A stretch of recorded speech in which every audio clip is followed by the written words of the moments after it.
விஜயகாந்த் தலைமையிலான கூட்டணியின் ஒருங்கிணைப்பாளர் வைகோ சென்னை அண்ணா நகரில் தேர்தல் பரப்புரையை தொடங்குகிறார். இதுகுறித்த விரிவான தகவல்களை நமது செய்தியாளர் ராஜ்குமாரிடம் கேட்கலாம். ராஜ்குமார், மதிமுக பொதுச் செயலாளர் வைகோ இன்று எந்தெந்த இடங்களில் பரப்புரை மேற்கொள்ள இருக்காரு? அவருடைய பரப்புரை திட்டம் குறித்து சொல்லுங்க.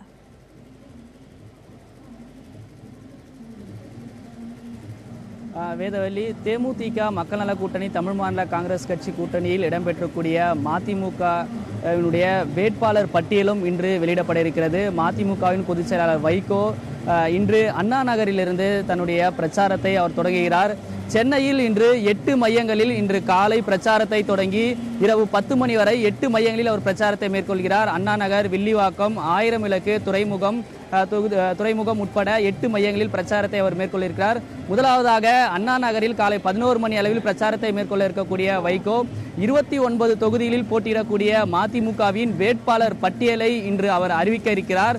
அதில் 27 மதிமுகவும், 2 உள் ஒதுக்கீடாக, ஒன்று தமிழர் முன்னேற்றப்படை, மற்றொன்று தமிழ் புலிகள் இயக்கத்திற்கு அவர் தொகுதிகளை ஒதுக்கிறார். எனவே இந்த 29 வேட்பாளர்களை இன்று பிரச்சாரத்தின் போது அறிவிக்க இருக்கிறார். இது மட்டும் இல்லாமல் மதிமுக பொதுச் செயலாளர் வைகோ கோயில்பட்டி தொகுதியில் போட்டியிடுவார் என்று எதிர்பார்க்கப்படுகிறது. அதற்காக நேற்றே 30க்கும் மேற்பட்ட தொண்டர்கள் விருப்ப மனு வழங்கியிருக்கிறார்கள். எனவே இன்று வேட்பாளர் பட்டியல் அறிவிக்கும் பொழுது வைகோ சட்டமன்ற தேர்தலில் போட்டியிடுகிறாரா என்பது குறித்த அறிவிப்பும் வெளியாக இருக்கிறது.